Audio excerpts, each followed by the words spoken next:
We up and going. Okay.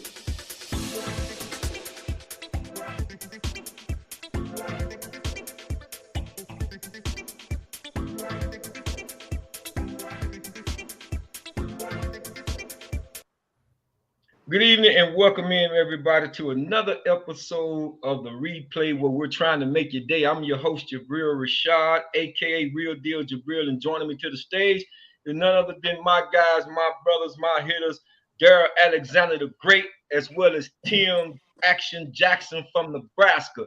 Good evening, my brothers. How y'all doing, man? How y'all doing this evening? All good, man. What's up? Oh, blessed and grateful, man. You know it. All right, man. We got a lot to cover, man. We had a game last night with these Dallas Mavericks, and all the talk that was talked about going against the Minnesota Timberwolves and all that they had to say. So we're going to delve into that in just a moment. But before we do that, please hit the subscribe, like, and share button, as well as that notification for us as we'll continue to grow the channel. But guys, let's get into this thing last night, because all we heard was Ant-Man wanted Kyrie Irving, and Ant-Man got Kyrie Irving. You understand? So I don't know if he was really as prepared as he thought he was for Kyrie Irving. But say, man, when you call out a big dog, man, I'm gonna tell you something. If you let the gorilla out the cage, you better have a bunch of bananas. You know what I mean? You better have a bunch of bananas. If you let the gorilla out the cage, you better have a bunch of bananas, man, because Kyrie ain't somebody you just call out. So let's take a little bit of these, a little bit of these highlights, man, and let's get into this thing. As y'all can see, man, he going to work. That's what he do. One of the greatest ball handlers, man, in the history of this game. But DA, give me your take on him, man. It was about what I thought he was gonna do, and I was really disappointed in Ant-Man because I picked him only because Mavericks have been losing every game one, as the lower seed. So I just thought, hey, against the what were they, the two seed or three, whatever they were, I thought they would probably go and Yeah, I think lose. the three seed, DA. Oh, okay. Yeah, I thought the Mavericks would just probably not get the win, but I knew Kyrie was going to do his part. And what really disappointed me was the fact that Ant-Man didn't even show up, offense or defense. That's the disappointing part. Right. You call somebody out right after the last game on national TV. You don't show up offensively or defensively at home. That's the part that just had me scratching my head. Like, bro, we can't be talking about you and Jordan in the same sentence. Win, lose, or draw. Jordan is you gonna know he was out there. You gonna know he played. Didn't matter if they lost. He's gonna have a fingerprint on that game. And Ant-Man just is like, he did it the last series. He just disappeared. Like, I don't feel like playing tonight. And I'm like, we can't compare you to Jordan no more. Jordan played every night. Every time he laced them up, you felt him. Whether he had a bad game or not, you felt like that dude out there trying to win no matter what. So I was just that's why they need to stop with the Jordan comparison. I understand. Yeah, let's just stop that. You know what I'm saying? They looking for the next Jordan, and it's gonna be like that. Everybody comes along and hit a 30-point game. Them dudes had different mentalities back then. Now, different totally generation, different. man. Totally they different. were tougher, a lot mentally tougher. So that was my take on it. I mean, the Mavericks did what they were supposed to do, but I was just disappointed in Minnesota. They just have a goofy looking team to me right now. Like, they might get swept. Tim, what you got for us, man? How did you see this game last night? Well, I think Anthony Edwards showed up. He just couldn't keep up. Just couldn't do nothing. he couldn't keep up because Kyrie kept running by him left and right. Yes. Boom. He's just like, woo, here I go. Here I go again. Here I go again. That sounds like something I remember us saying before. But here we go again. So he just here we go. He roused. You know what? You haven't heard that in a while. Yeah, he gave a little bit of everything. You know what I'm saying? He popped. He hit the three on him. He ran past him. He drove. He roused down, ran him through a pick. That boy was exhausted though. He was tired because he was chasing after him, and then he was trying to go hard on offense, but Dallas didn't really double him, but they gave him a lot of attention, meaning that when he got ready to drive, there was a little wall that they would put out with the guys. And their spacing, to me, wasn't good enough for Edwards. They would need a whole lot more room. They're going to run four out and all the way to the other side for Edwards to get past PJ. He had a hard time getting past PJ Washington. PJ Washington kept him on that perimeter quite a bit. And then all PJ needed was one other guy to actually stick his hand out so he couldn't dribble past him, and he pulled up and passed the ball. And so that was their offense. The offense was, trying to get him to get on, then he couldn't because how Dallas played defense, then he had to pass the ball. That took them out. And Dallas wasn't even in rhythm in the first half, really, except for Kyrie. Kyrie put him on his shoulder the first half, and other guys were just kind of, going along and coming along a little bit. But Kyrie just totally did against what he usually do, is start slow. He averaged like 1 to 2 points in the first quarter. I think he had about 16, 17 points in the first quarter. Yeah, just showing out, man. 15, yeah, it was crazy. Yeah, and you know something, DA. I know you you texted this out earlier. Was talking about the series. I think you had said, man, maybe mess around and go 4-1 or something to this effect. And I said, yeah, I do agree with you. And I gave him 2 games. I said 4-2. And now it looked like it could be 4-1. But of course, we know one game is not a championship mate. But here's my problem with the T-Wolves, right? Because when you asked us yesterday, well, who do you got? Who do you got? I said, okay. I said, I think the Mavericks have a real good chance to go and steal game 1, just because they come off that grueling game 7, right? But the problem that I'm having with the T-Wolves right now is them not giving Dallas the credit that they deserve. Right. And what I mean by that is, it's not like Dallas had this long layoff. They played on Saturday. You guys played on Sunday. Then Dallas is the traveling team. So they had to go to Minnesota. Ant-Man came in at the post-game interview. He's talking about, we was tired. Oh, everything was just on us. It was like Dallas just, it didn't have anything to do with Dallas, blah, blah, blah, blah, blah. And I said, nah, man. Now, all the time y'all played Denver, you was talking about how, we'll be back in y'all building, talking back and forth with the fans. And, you're 22 years old. Mm-hmm. You're 10 years Kyrie's junior, but you call this man out at age 32.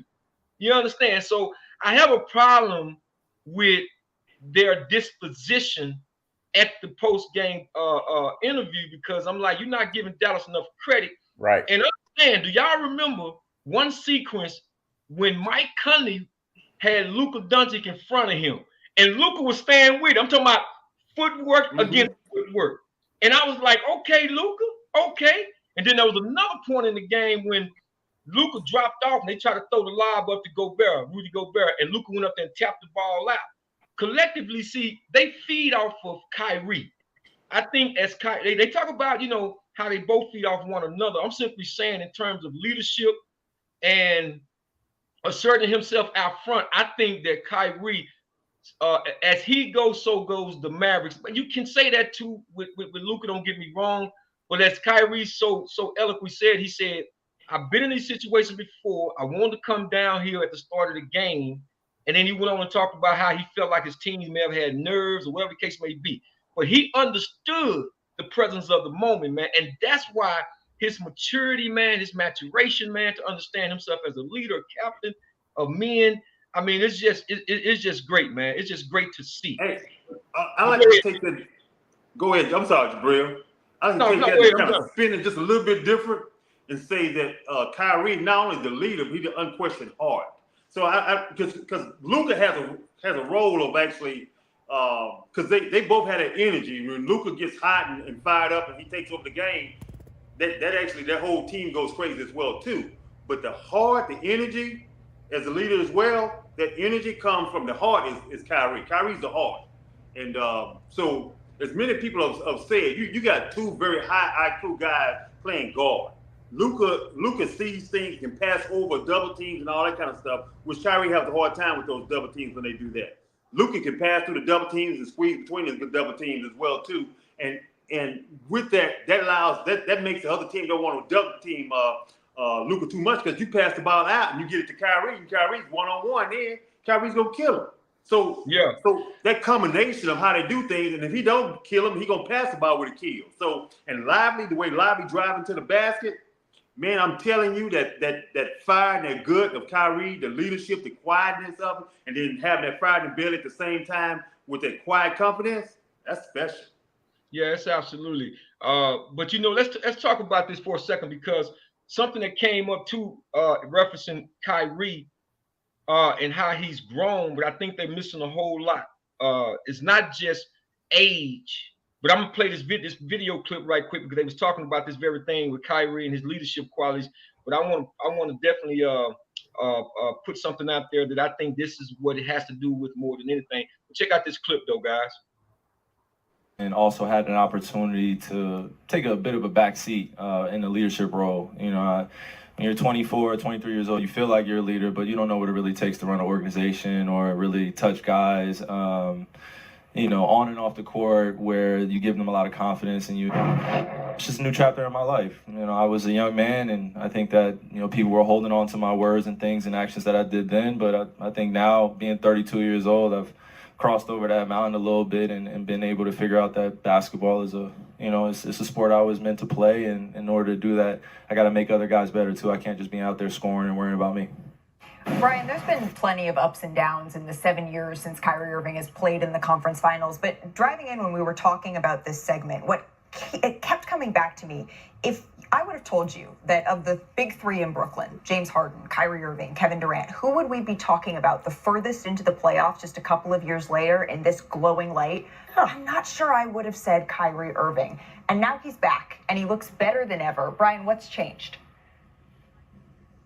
Yeah, I'm going to take you back there to 2017. The Cavs won that conference finals, and then LeBron James gave a speech on the eve of the finals talking about how he saw a future with Kyrie Irving, how he saw passing the torch with him, bringing him along, turning the keys over to him. And a few weeks later, Kyrie asked for a trade. Okay. And so just to illustrate that partnership, even when LeBron thought it was really strong, was never close.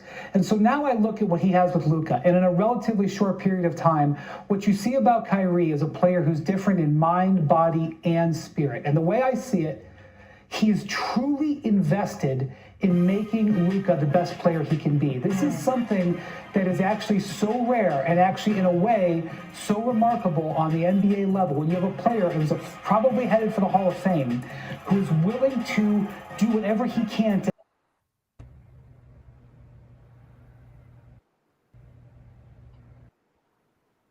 Okay, I just want to play that quick clip of the NBA today because he went on was talking about you heard Kyrie talk about him when he was a younger player and being 32 but something that Wendy said that is so true, and Stephen A said something too also, but I didn't get a chance to bring that video up. But Wendy said something in reference in mind, body, and soul, of mind, body, and spirit.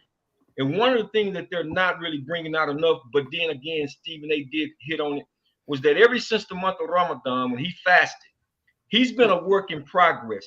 He has been evolving. This is about an evolution. You're not the same person that you were when you were 7 years old, because the theory is that 7 is a symbolic number which represents perfection. So every 7 years we are evolving. Now he's evolving towards 35 if you multiply the number 7. This is so phenomenal in his life because he understands the mind, the body, and the soul is so important. And when you think about his overall faith, his disposition, his humbleness to do what he's able to do, I think they need to give that a little bit more credit. Now, there's a lot of things I want to talk about in terms of how they was picturing him prior to, because I think nobody ever questioned Kyrie Irving's basketball talent as it related to the court. And honestly and truthfully, off the court, he made personal decisions that was based on his life. If he didn't, let's think about the shot, right? When the COVID happened, everybody wanted them to take the jab and all this. That was a personal, private decision for everybody in the United States and around the world. And I wouldn't, if you decide to take it, I wasn't against you. If you decide to take it, I wasn't against you. That was his personal choice. And look how that all worked out toward the end when the governor had to come out of New York, came out and said they was wrong in what they did. They had to give all those people, payback. You know, they had to recoup them payments and get those people back their payments. So again, I think a lot of it is contributed to his fate. And this is what I'm talking about when I say it's fate. Allahu Akbar.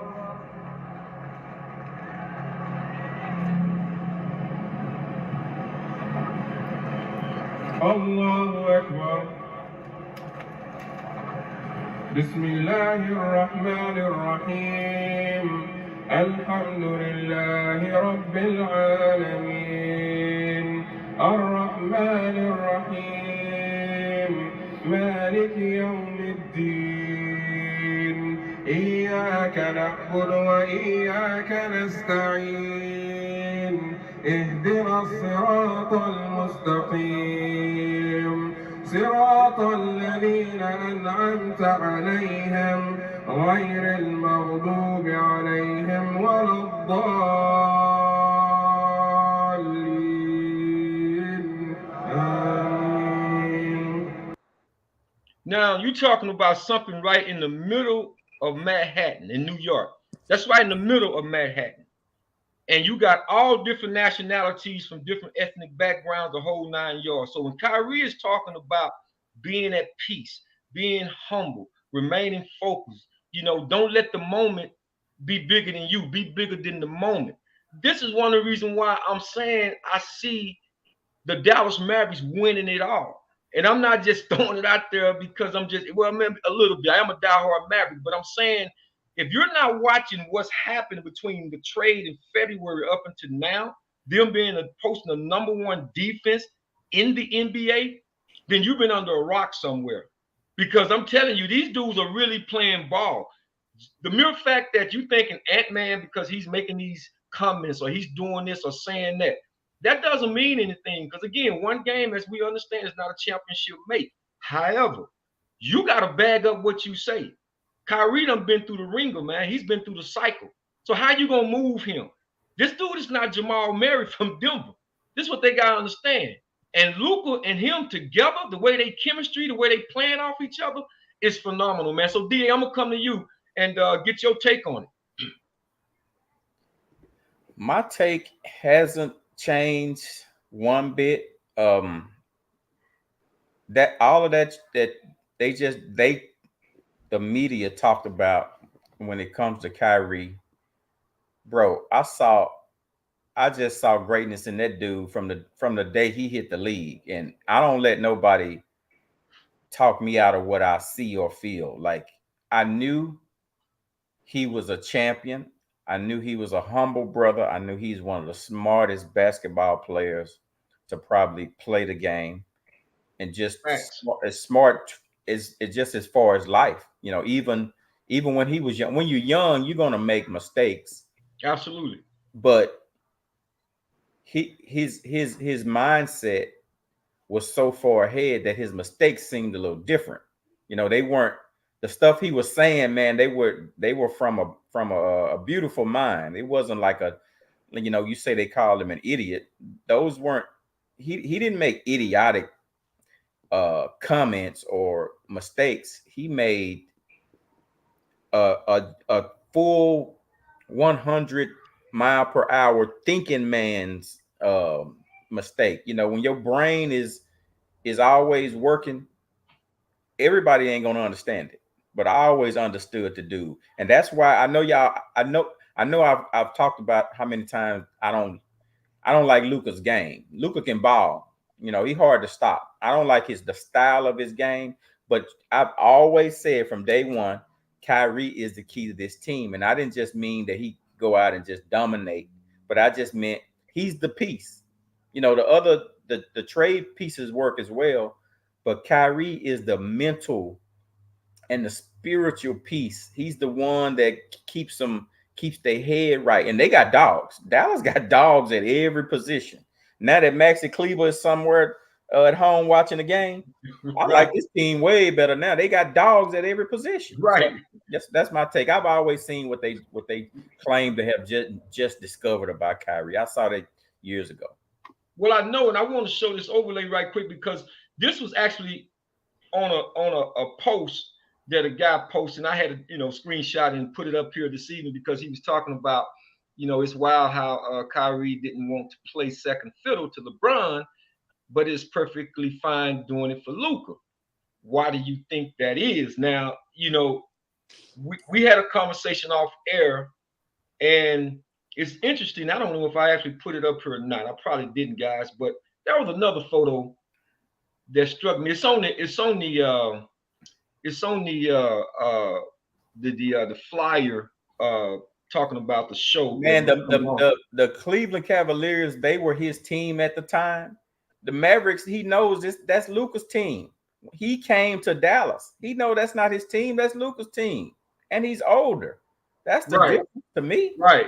And so the guy, as I said before, you have the powers that be. Some of them like to send these subliminal messages, but what was appalling to me was that this was a photo they could have used, because it's actually both of them in vertical positions, hugging one another, and Kyrie got his hand on top of Luka's head, right? Yes.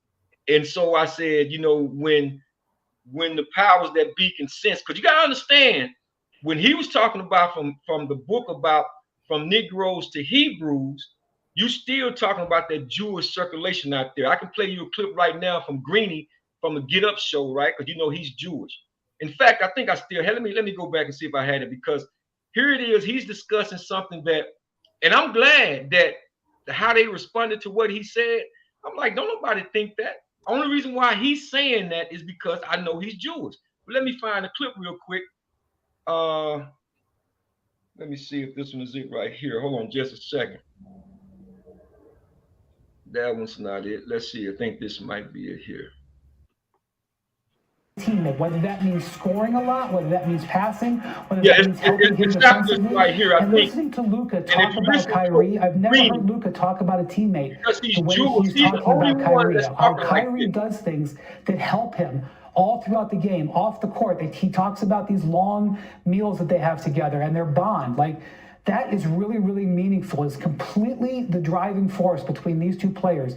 And it's just such showing how Kyrie has evolved as a player. It's so hard to ask a player to take a step back when they know they're so good. We're seeing this happen in real time. It's giving the Mavericks a chance, and it's frankly changing the way people look at Kyrie Irving. I would love to know what LeBron James and Kevin Durant, two people who were there for these growing pains where they didn't work, they're watching this and seeing this is the Kyrie we always dreamed of. Well, let me see.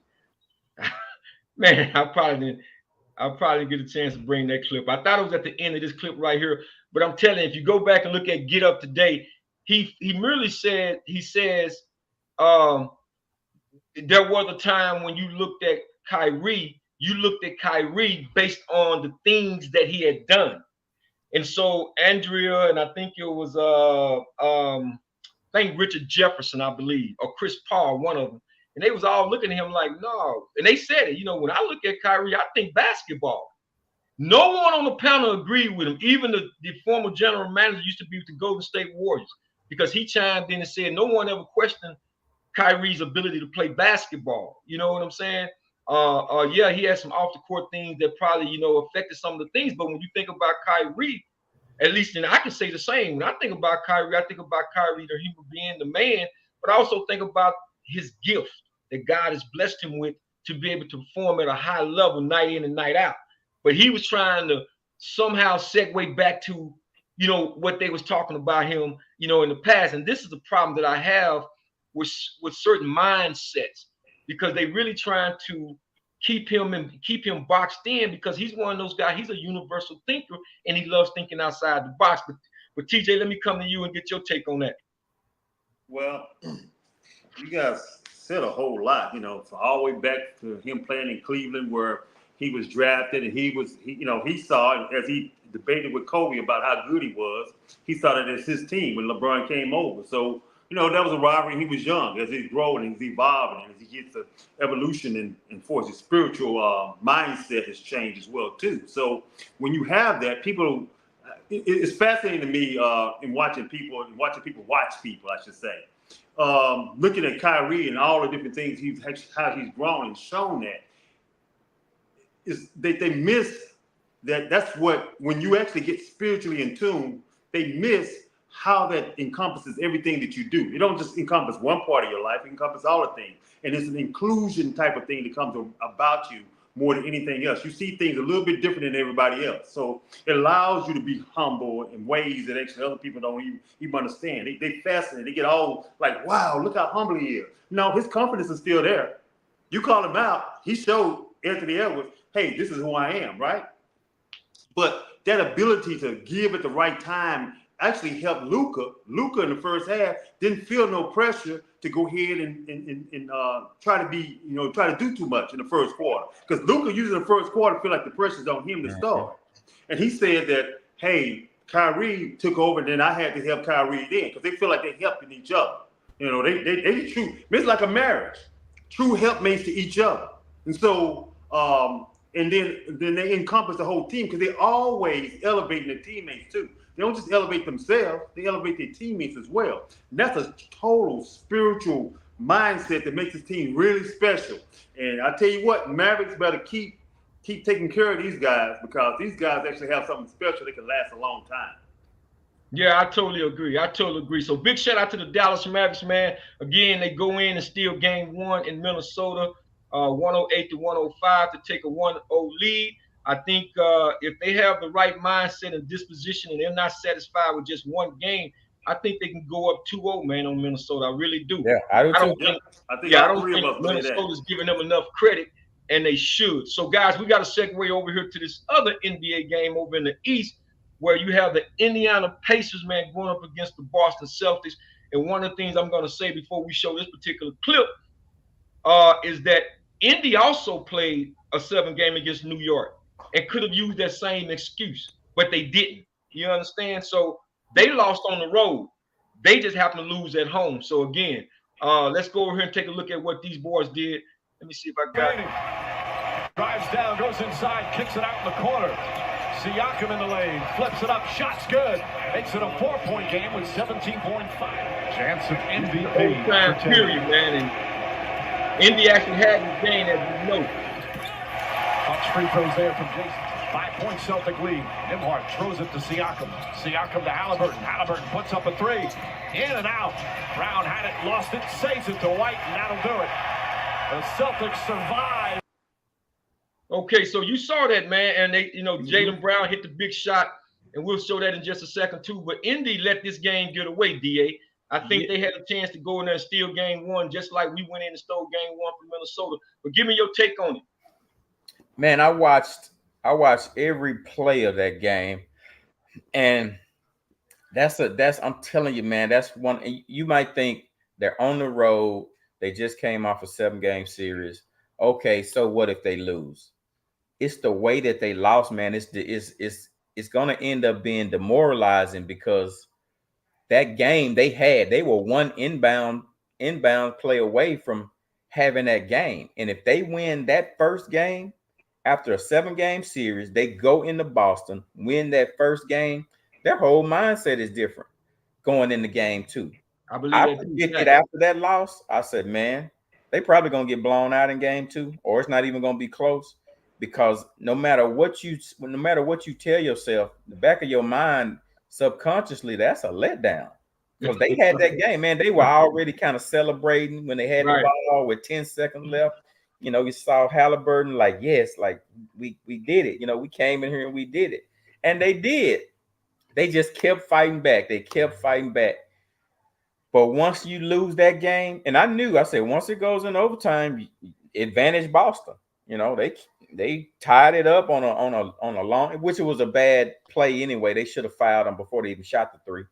But that just damages your psyche, man. So I think that game is going to cost Indiana the series, because I don't think they're going to win game two, and it's because that was the game Boston usually gives away 1 or 2 at home. That was it. That was the one that they gift wrapped and handed to Indiana, and they just couldn't conceal the deal. So they couldn't conceal the deal. Let's see. I see if it's at that shot.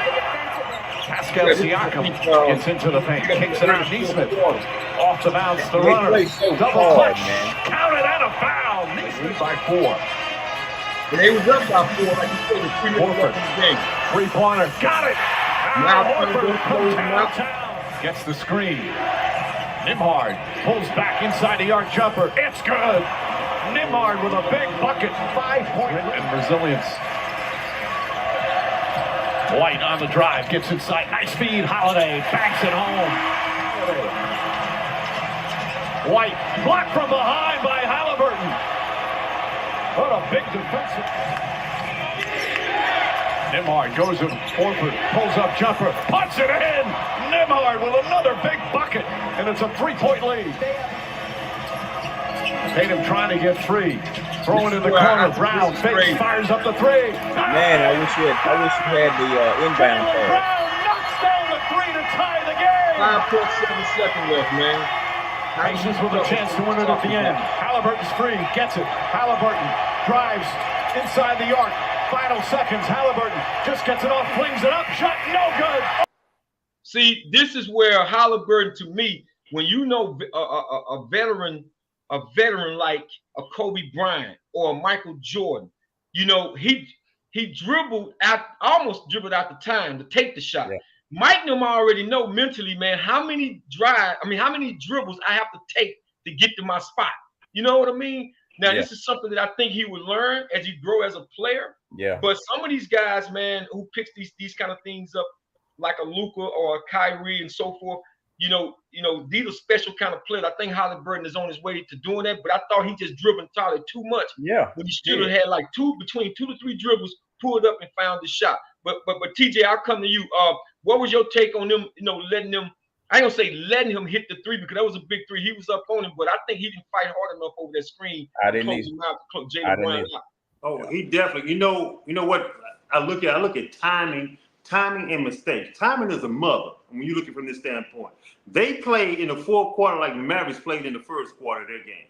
Mavericks was making mistakes and the league was stretching out and stuff like that. At the wrong time, Indiana decided to play that same way. Started making a whole lot of mistakes, passing the ball, not seeing what guys were, throwing the ball, when guys wasn't there. They started making all these little mistakes. And Halliburton is showing that he is not a go-to guy yet.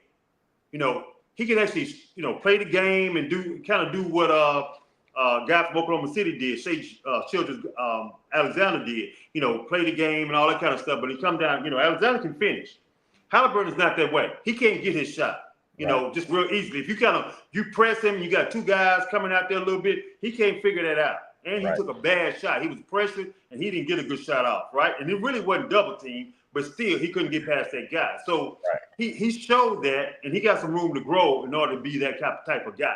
He kind of reminded me of Paul George a little bit when I kind of see his length and how he moves around the basket and stuff like that. So in that game, Indiana had a great opportunity to take full advantage of Boston not playing that well. And then all of a sudden they collapse by making bad decisions. Oh, man. And the coach making bad decisions as well, too. So that timing is a mother.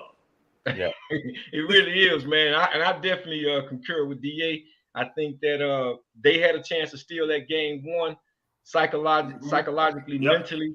I don't know if they can pick themselves up off the floor, but we'll see because, like I say, anything can happen. To go back to your building, the least or the best they could possibly do with Rick Carlisle, get their head in the right frame of mind. They at home, get the home cooking, man, and maybe they can protect home court, and then you tie the series up 2-2. But we'll see, because like I say, DA, and we all concur on this, man.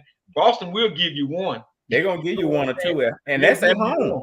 Yeah, that's a given.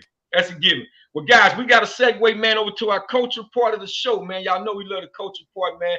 So we got my segment coming up, which is called Jabril's QA. Jabril's QA. We're going from boys to men. We're talking about the moms, these single moms, man. And if they fail, the young boys. So we're going from boys to men, and this is what we got to deal with this season. So here we go, guys. We're gonna go with the boys to men segment on this. Jabril's QA.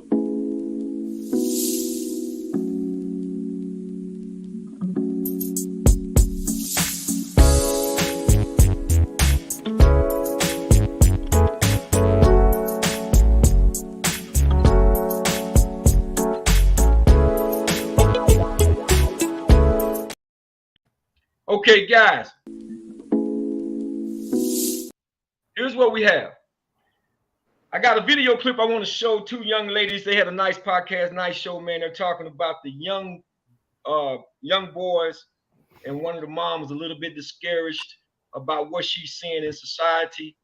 And so, it kind of led me to think in referencing our young boys, because you hear this all the time now from the women, how, a man ain't this or a man is not that. But at the same time, when we look at the numbers, right? When we look at the numbers, these are the numbers. 75 to 85% of every African-American household is headed by a single black woman. And the great majority of the time, it is the black mother who's raising the boys. So when these young boys become men, that's why I say, as you see on the scroll, boys to men, you raising them. You're raising them. And so if they're not who you say that they're not or should be, where is the blame placed? Okay, so y'all can chat out in the comments. This is the replay where we're still trying to make your day. Don't forget to subscribe, like, share, and hit the notification button. So let's delve into this, man. I'm gonna play this clip first, and we'll get into it. I'll come to you first on this, TJ. By biblical creation, right? God created them to zakar, to remember, and they want to forget everything. They're over drinkers, over sexers, over indulgers, and all of this goes back to that root cause. And you mentioned something like when you look out amongst the community and you say, okay, how can a black man, if he feels like he is supposed to take on more as a man because he has more resources, right? To whom much is given, much is required. I look around at our black community and at the disenfranchised state of our children. There are a bunch of children without fathers. If you feel like you are that type of father some of these boys that don't have a dad. If you feel like, if you're saying, hey, the idea of multiple wives and caring for multiple women in my home, that is what God has put on my heart. I'm like, what about the widow? What about the orphan? What about what about these people that don't have? I pose this to. Okay, I'm gonna stop it right there, guys. So TJ, I'm gonna come to you first. Remember, she's talking about men who are overly indulgent in this, overly indulgent in that. Then she goes back to about the young boys. A lot of young boys. Now, some of that she's saying is absolutely correct. If you feel as though you can expound a little bit more, give a little bit more, work in the community a little bit more, and we've talked about that, then do that. But at the same time, it goes back to the question. I beg the question, with so many single moms, particularly African-American women, who are raising these young boys. I wished I could have found another clip referencing a young boy whose father came to pick him up, and some of y'all may have seen this on social media. He came to pick him up, and she wanted the father to let him out of the car because she felt that he was too hard on him. And she stated such, you're too hard on him. And he's trying to give him responsibility, because when I grew up, and I'm quite sure you all can say the same, I had to cut the yard. I had to feed the dogs. We had chores. We had to try to get all this done for our favorite program that came on Saturday, Soul Train, right, DA? So I'm gonna come to you first, TJ, and get your spin on. Then I come to you, DA, real quick. You know what the sad part about this is, that women that are speaking in this way, I'm speaking to the women who think like her. They have to choose better. They have to choose better, because they keep talking about the men who don't, the men who won't, the men who lack, the men who don't care. They're speaking to those men. There's too many men I know that care. Yeah. There's too many men who are actually waiting to step up. There's too many men that actually want to have their children. Women are forgetting the rules, the natural rules of life. Women nurture, men raise men. Women nurture young men. They nurture them. And so we have to toughen the men up so they can deal with this world. And there ain't no world that's harder than for a black man. Right. A black man that actually understands life, has a spiritual connection with God, knows how to connect with his children, will raise his children to deal with the harshness of the world. And until women understand that, because, majority of these women we're talking about, these single families, majority of them are thoughts.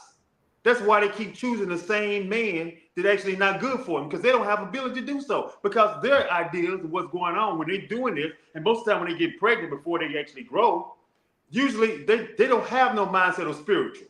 They out there having sex with whoever and trying to capture the guy who they think is most popular, or like they used to say so many years, because this is the age of that actually all the women said I wanted a thug. So all these women that are pregnant and have single family, most of them said they want a thug. You got a thug. Thug don't need your children, right? Thug is actually take things that don't belong to them. That's what thug means. Take something that doesn't belong to you. So most of these women are choosing things that don't from a guy who actually doesn't care about this situation. And they're choosing the same guy because the same guy has been pregnant like 3 or 4 of them at the same time. So these bad women making bad decisions coming to these type of conclusions. We can't keep doing that. Right. We are a community that got good men and got good women. But we can't allow this type of mindset to lead our way we talk. We got men who actually will raise our children and lead them the right way. Women, quit choosing the men who don't. That's right. If y'all feel like, hey, because it's way more, like Real says all the time, it's way more women than men. If y'all really want to get to it, y'all want to go back to what historically, then hey, it may need to be 3 or 4 of y'all to one man. Right. DA. Yeah, it's man, this topic is a complicated one for sure, because it's so many different types of single households. And the one I deal with the most is probably the one that Tim talked about. Like women just not the screening process. Like how did you get pregnant by this man? Were you just drunk up in the club, or you just that loose? Like a lot of women don't. You got to think about that's gonna be your responsibility if you hadn't found out if this man has character, morals, what's his past like? What's his past like with if he has any more kids? What's he like with his mother? A lot of women don't take the time to get to know a man before they lay down with him, and a lot of times they end up by themselves trying to do something God never had chose them to do. He didn't choose women or create women to raise a family by herself, let alone a young man, because it goes outside of the natural realm of things. No matter what her situation is, she can find herself trying to make not make him a man, but he just can't pick up your qualities and become what he needs to be. And that happens sometimes. A lot of women just find themselves not in a relationship anymore, have fathers that just aren't in their lives, but some women get away with, creating a decent man. You see it sometimes, but for the most part, it's just creating. Now, what is the man? He ain't seen a man. So how does he know how to be one? He's going to be pretty much emotional because that's all he's seen. Just like, I don't know if you guys saw the woman who just went off in the school program because her son didn't get a certificate or something. She just went crazy. So he's got to follow her while she's going crazy on everybody walking out of the theater. And I said to myself, that's what he's learning. Like he's a male, he's a boy who's going to become a young man that reacts to things like that. And he's going to become a man who's emotional and unstable like that. So man, it's tough. But the bottom line is, women just got to start but this generation, man, I'm the one that's 2 behind us. I don't even want to talk about that one, but it's going to be rough, man. It gets rougher and rougher because I get to see them. Like every year I get a different crop of them, and it's basically almost the same thing every time. We rarely have a 2-parent household. I can't even think of the time that I had 2 parents in the house for this one kid. So, it's just rough, man. It's just a rough thing. Well, let me say this, and shout out to everybody that's still coming on, man. And this is the replay. We want to remind y'all to don't forget to hit the subscribe, like, and share button. Look, the fact of the matter is simple. As human beings, we have a tendency to overcomplicate things. The scripture talks about God is not the author of confusion. Man is. Woman is. There was a time when selecting a mate, because we didn't have a lot of choices. You know how they sometimes say the more you give a person, the more confused they get? When it was limited, when we was coming through those late 1800s, early 1900s, mid, 1920s and 30s and 40s, when we didn't have a lot of, rights, so to speak, civil rights, voting rights, whatever the case may be. That list was real short. So to select a mate wasn't always that complicated. So what complicated matters more? Well, now you start having these different movements. You start having women forgetting their role, men forgetting their role, right? Because it was so simplified coming, on the continent of Africa as it is today. They take those young men or young boys, man, at the age of 10. They get them up off the mother's breast. Stop drinking the breast milk and all that. It's time to become young men. You understand? Just search around the African continent. That's what you will find. Taking them out and teaching them and giving them a manly foundation. And you brought up a good point, DA. When the mother was showing her emotional nature, if the child is in the same room with the mother, and every time you act out, it's from an emotional position, what do you think his energy is picking up? So you're building this, whether you're doing it consciously or subconsciously. Either way, this is what's happening when you look out in society, man. You want to know why come men won't stay that long in a relationship? Because they get too emotional in a relationship too. They become emotional just like the woman who's emotional. Instead of letting her have her moment. See, all you got to do is sit back as a man. Thinking man will sit back. It's kind of like the scriptures say, a fool rush in, but a wise man step back and take a look. Don't become emotional like her. Just let her have a moment. She just want to be heard. So just let her have a moment. But here we go. Here we go. We got to meet her exactly where she's at and go back and forth, back and forth, back and forth. And even if you're having a dialogue, see, I like the dialogue. I don't like to argue. I don't like to be emotional. I like the dialogue. I like to appeal to your intellect, your conscious mind, so that we can have a real solution if we're dealing with a real problem.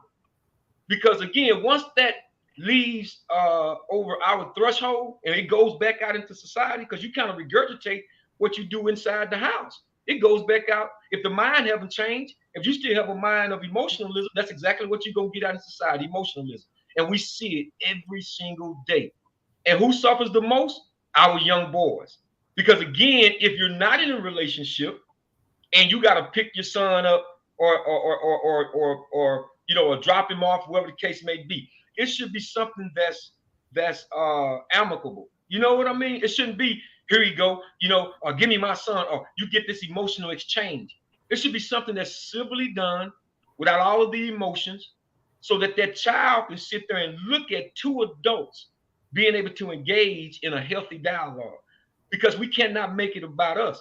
Herein lies the problem when you're talking about from boys to men. If you go back and play the song by New Edition, when they was talking about the song Boys to Men, some of the things they talked about in the song, the words are just so powerful. I think some of the words went like, growing up can be a pain. You're not a man until you come of age. We're giving up our teenage years in the effort to pursue our careers. You see what I'm saying? All this take rational thought, not an emotional thought. And so I don't think women, and I'm not saying there are some women who are to the exception, but even if you have raised your son, even your daughters, but especially with your sons, these young boys, and done a wonderful job, we applaud you. But I can promise you, if you had to sit down with your son and had a real true talk with him, there were some things he missed. There were some steps that he missed in life if he never had his father in his life. If he never had his father in his life, there's definitely some steps that he missed. So, when the young lady speaks about men overly indulging and stuff, it goes back to what TJ was talking about, making better choices. You make better choices, you make better decisions. Yep. And you'll get to that very foundation that we're trying to build within the African-American community, which is having a new narrative. Because right now, man, these young brothers don't even know how to open up a door for a woman anymore, because they say chivalry is long gone, is long dead. We don't even have that anymore, and we used to have songs like that. The Temptation had a song out called Chivalry. It was about chivalry. Treat her like a lady, you know what I mean? Now, Dave, fast forward, they got songs talking about treated like a hoe. You know what I mean? Excuse pardon my French, but I know. Yeah, that's right. pretty much what the songs are saying, DA. I You know. understand? So you know, again, I mean, there's a laundry list of things to talk about on a subject like this, but this is the culture part of the show that we like talking about, so that we can, try to do better and change this narrative that's out there. Because, you know, if you look at the situation with Diddy, we talked about that recently, right? His father, Marvin, was actually murdered in the streets of New York, sitting in his car. You know who one of his best friends was? Frank Lucas, the one they did the movie about, American Gangster. And Frank is on the record saying that, hey, when that went down, when they killed, the dude walked up to Puffy Daddy's car and shot him in the car, dead in the streets of New York. This is all for public consumption. But he said, if I wasn't locked up, somebody was gonna have to pay for that. Somebody, because him and Marvin was cool. That was Diddy dad. Now he grows up without a dad, right? No guidance. So he's trying to figure it all out. And you see how this cycle continues to go? Yeah. Because I remember, man, I'm telling you this, and I'm talking about, I had been about in the 5th grade, and I had a little fight with a little girl. We the same age now. And she threw down first, hit me, and I hit her one time. That was all it was. She was knocked out cold. She scared me to death, to be honest with you, because I thought she was dead, really. Yeah. But my dad, he didn't spank me, he didn't do that, but he chewed me out so bad. But he made me, and I remember this even today. He said, listen, don't ever hit a woman. He said, because if you hit her the first time, it's going to be easy to hit her a second time. And for some odd reason, man, that always stayed with me. Now, he never said you couldn't shake her. Because some of these women, especially black women, man, some of them, hey, get yourself together. So they can go. I was looking at a video earlier, man. Woman, she just done jumped in her car and done ran into this guy's car, man. I'm talking about hit it from the left, the back. Every angle. Oh, man, killed it, DA. Killed it. Yeah. Go ahead, DA. No, I was just agreeing with you. Yep, I see that a lot, man. So it's just everybody's emotions are running rampant in a time where you really need to be thinking. We need to be doing way more thinking, but we're doing way more just shouting and fighting and screaming and yelling and just losing it. And this ain't the time for that. It's really not. That toxic energy you're speaking of, DA, that says a lot. You know, there's an example of a video that's going out right now. It's really hot, where it's an example of what goes on when there's not a man in the household. This young lady, this mother, she has a 12-year-old son, right? And he destroys her apartment. I'm talking about chop off the cabinet, like the kitchen part of the kitchen frame, and knocked it all the way off. Destroyed everything, just tore it up. You guys saw it? Man, this is crazy. 12-year-old, because she took the phone from him. Right. He destroys her whole apartment. I believe that's an apartment. You know the consequences you got to deal with for as a landlord and all that kind of money, how much money she now owes? That lady was crying, but there's no man there. Because I dare to say, ain't no way young man gonna actually do that in the household and want to stay there. He would leave and try to find somebody else in the family to go hide with, right? That's a man, because ain't no way we allow that to happen. So that toxic energy, he saw her getting all emotional about different things, right? He gets emotional, and what does he do? He destroys things too. She probably destroyed things of a boyfriend or something before. I don't know that to be true, because I'm projecting a little bit here, but still, so many times that toxic energy, it pervades to that young man, and that young man needs help. He needs a lot of help, because the way he deals with his emotions is that way. I had a conversation. I think I told you guys I had to have a conversation with my son because he hit his sister. So we had to talk about the discipline of controlling your anger, and we went through a round thing where actually we started to repeat over and over the disciplines he has to have and what he has to do at each moment in time of the steps that we talked about controlling his emotions, controlling your emotions. It's okay to have emotions, but you must control them. And so we went through a whole little program, a process of controlling his emotions. And that's going to be on rinse and repeat for the rest of his life, because he needs to be able to do that in order to actually navigate through this really tough world that we live in. Right. But Tim, that's so important what you said, and you being there as a father to be able to coach him through that. You know what I mean? I mean, you can't say enough about that. We can never take that for granted. This is one of the reasons why it's so important for mothers to allow the father to be a combatant against any of the things that society is trying to pour on that young mind, because that young mind is so impressionable. You know, it's so impressionable, man. It goes, you know, it begins to, whatever it looks at a very young age, it starts to try to imitate and emulate. And if you don't have someone with better insight, with a solid foundation, who has substance to be able to guide them through that, man, they ain't gonna come up knowing that. So they take it for granted. Like, wait a minute, I thought all was equal, right? Women want to be equal, men want to be equal. So if she hit me, I should hit her with the same amount of force. I can't help it if I got a little bit more strength than she does. This is the mindset. This is unfortunately the mindset that a lot of men have. And so again, yeah, we need to change the narrative. And you know, again, and agreeing with the young lady on the video here when she talks about there are a lot of young boys who don't have that presence because we're losing them at an alarming rate. There's only one Daryl Alexander. There's only one Tim Jackson. There's only one Jabril Rashad, and many other host of brothers across the country, man, who try to put themselves or make themselves available for these young boys. And it does take a village. It takes everybody, man, you know, getting off the sideline or getting out of the stand. If you want to run on the field after the game, then to run on the field in the game of life. Get in. You know, everybody want to crush when your team done upset the number one team in the country. They flying out of the stadium, running on the field, tear down the goalpost. Well, let's see that same energy in the game of life when you see these young boys who are struggling, going home without a meal, going home and the mom's not there, or maybe the mom is, you know, she's in some dire situation. A child who's never met his father, don't even know who his father is.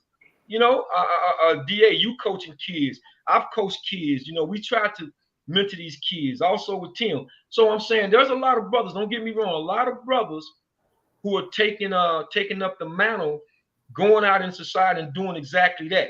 But again, we still have our young people who feel the need to bring a gun to school. You know, who still, you know, because if you have, let's say, if you got 1,500 students in the school, why do one or two feel the need to bring a gun? You see what I'm saying? And it just doesn't make any sense. So it's like the education is being diluted. I read a book some years ago that talks about the dumbing down of America and the high schools, and how the high schools are really set up like prisons. You understand? When you look at the high schools and how the bell ring, and you got, like in prison, they got 10-minute moves and all this other stuff. When you're looking at that and you don't have no backdrop, your backdrop is not looking outside and you got a beautiful, you know, the class is by a beautiful ocean water or something, you know, the skyline is beautiful. What you see is probably in some classroom, you don't even have a backdrop. You don't even have an ambiance. So they are creating these or manufacturing these schools just like a prison. And so if you're not parenting the right way, asking your child when they come home, what did you learn today? You know, all these extracurricular activities, what they're doing, then I'm telling you, we're still fumbling the ball in the game of life. And we as parents, as mature adults, as whatever you want to call it, as gatekeepers of our community, we have to get in the game of life and take these young boys and teach them. Because I believe once we do a better job with our youth, with our young males, I do believe the women will follow, you know, will follow suit. Because it's in their natural makeup to follow a correct man. Let me underline that word. A man of substance, a man of direction. It's in their natural makeup because God put it there. That's why they have that, you know, that natural propensity or the natural inclination, that tuition that God has put in every woman, I truly believe. But she's lost her balance because why? She can't be as too feminine anymore because she's taking on the role of having to assert masculinity into the role. And then she gets so discombobulated to where now she lose sight, kind of like in the movie Undercover, you know, with Omar Epps. The brother went undercover for so long to where he thought he was a dope dealer. And to the end, you know, LL Cool J was getting arrested. He was going to shoot the other police officer. And she kept telling the Pound Grill in the movie, put down the gun. So that's how far you got to go deep undercover and hope to God that your mindset is not changed. So we got to do a much better job. And let me go over to the comments right quick and see what they're shouting out. Of course, Asha, she was talking about, we always going back and forth, with this, she think it's more females than there are men. But I beg to differ because, numbers don't lie. 75 to 85% of every African American household is headed by a single African American female. And all you got to do is just go to any of these. That's a lot, man. That's a lot. Listen, DA, that's an epidemic. But they don't say this much. That's an epidemic. That number is almost hard to believe. Yeah. And it's been that way for a while. Because think about it for a second. If you got brothers who are either dead, in prison, or just literally just out of their mind, they're no good for anybody, let alone trying to raise their child. And if you go to any social club, man, any social gathering, you're gonna see more women, as they did. I don't know if y'all recall. I think it was last year. They had a social gathering down in Atlanta, and it supposed to have been a singles greet and meet, and they put it out. They posted it all on social media, and it was nothing but women that showed up. They had it all on social media. Nothing but females showed up, and they was asking the question, well, why wasn't any brothers there? Why wasn't any guys there? One guy here, I think he said, well, y'all always talking about y'all don't need a man. So I guess somebody must have went on the radio or whatever they did and say, hey, don't show up. But this was all on social media, Tim. It was all on social media. You know what's funny, Jabril? You can actually take an apartment community and go to an apartment community, which I ran many of them. And you will see, if you go knock on their doors, there's a single mother in there with multiple children. Single mother with multiple children. I can name off apartment communities if I wanted to, and I said, you knock on those doors, it's probably 50 to 1. To where there's a household with a male and a female in it. You're probably right. About 51. I'm thinking about a 400-unit apartment community I can think of in our community. Not the other communities, but our community that's in those apartments, there's about 50 to 1. It's crazy. You're right. It's a sad situation, and we got to change that. We can't continue to have that, because otherwise our men are going to suffer, and therefore the women will suffer, because no woman is actually going to stand up and actually keep being able to parade through these other cultures and deal with them in a way they need to be. And they trying to relegate us to where we don't have a man there. They set this thing way up, way before, to where actually our women are out educating our men. They're not out earning our men. The women still got that misconstrued. Men are still out earning. You can look at the numbers. Men still out earn women. Black men still out earn black women. No doubt about it. But they are out educating us. So they are out educating. They're getting bigger degrees, and that's because our community keeps allowing them, from the situation to actually keep getting the degrees and not until our men go to work and our women are going to college. Right. Well, guys, listen, we can talk about this, man, for another 30 minutes, man. We got to segue, because that was Jabril's Q&A, man, for this evening regarding our cultural segment. What we got coming up right now is my guy DA's Fast and Curious. Let me see what DA got for us, man. What you named this week? Fast and Curious. Oh, okay.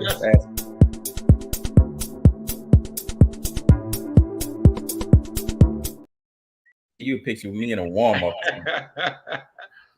All right, well, DA, what you got for us this evening, man? All right, tell me this is what I got. Y'all tell me what y'all got. Ready? We ready. Let's go. You go first, Jabril. Dominique or Karl Malone? Dominique. Oh, Karl Malone? Karl Malone. Jamar Chase or CeeDee Lamb? CeeDee Lamb. CeeDee Lamb. Chase. Hulk Hogan or The Undertaker? Hulk Hogan. The Undertaker. Undertaker. Chris Brown or Usher? Chris Brown. Usher. I'll take Usher. Good Times, Sanford & Son. Oh, man. Ooh. Boy, you hit one on that one. I'm going to take Sanford & Son. Just looking out of the window. I got Sanford & Son.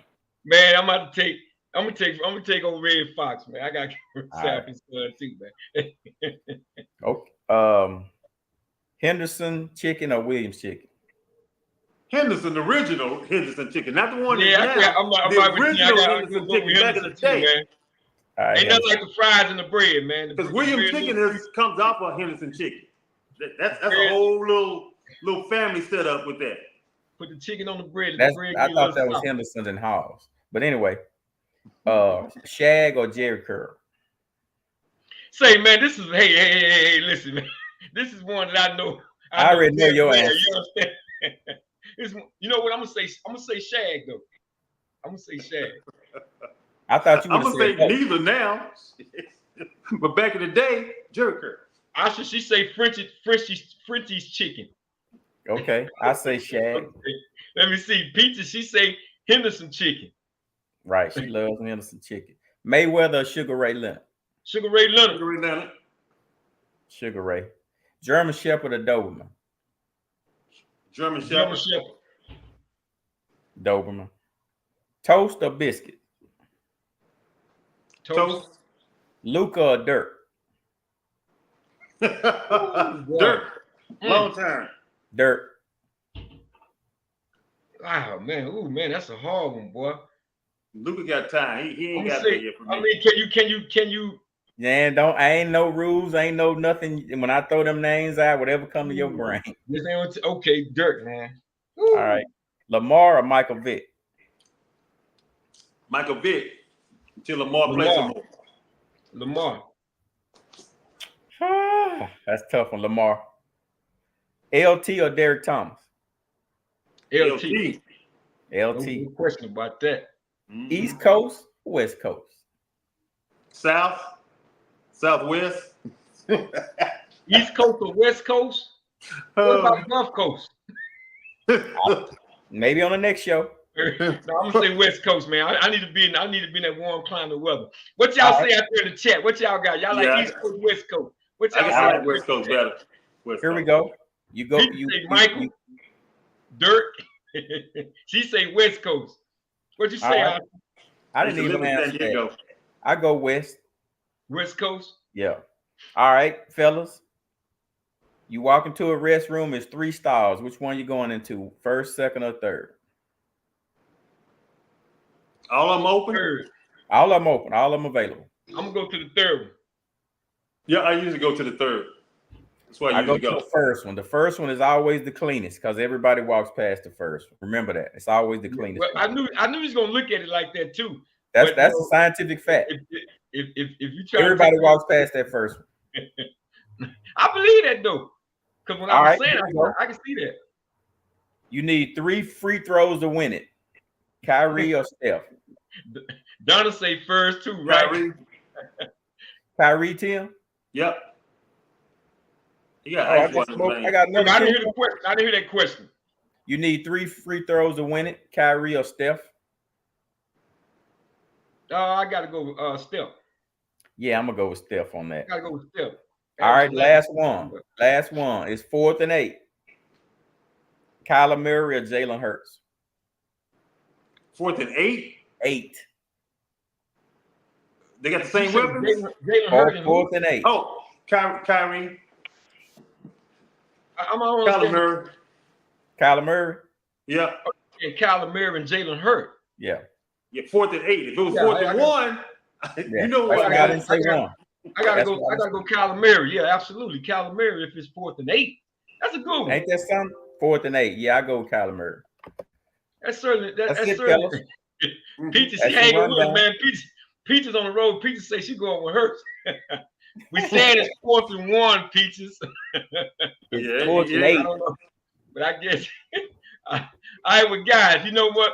Hey man, this has been a great show this evening, man. This is our second show this week. We're gonna try to keep these Thursdays going, y'all, because we're in this sweet spot. We almost there. I think this was the 70th show episode that we're doing. We're increasing this thing, getting to that sweet spot. 100. This is the replay, and we don't do it, guys. We've been on here, haven't even been a year yet, but I appreciate you all coming on. Staying with us. Subscribe and letting people know about us. We growing. We grinding right now. So again, big shout out to everybody that came on with us. Shout out to my man Booker too. I know y'all hadn't seen Booker in a minute. Booker been with those kids. We're talking about being with our kids and training them up and giving them a new narrative. Well, that's what he's been doing in track season. I don't give him too many more excuses because I know DA is working with those kids too in basketball. So we don't give him a whole lot of excuses, DA. You know what I'm saying? And I know exactly. I know that look, but without question, y'all. But again, I want to thank y'all for coming on.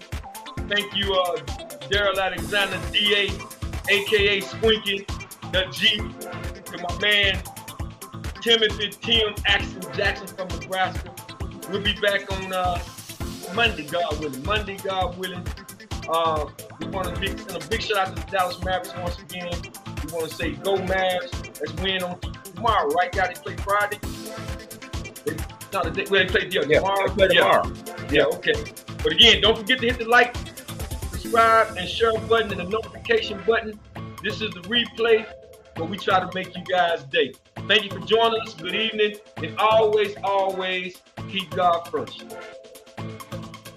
Shout out to all the mothers that knew how to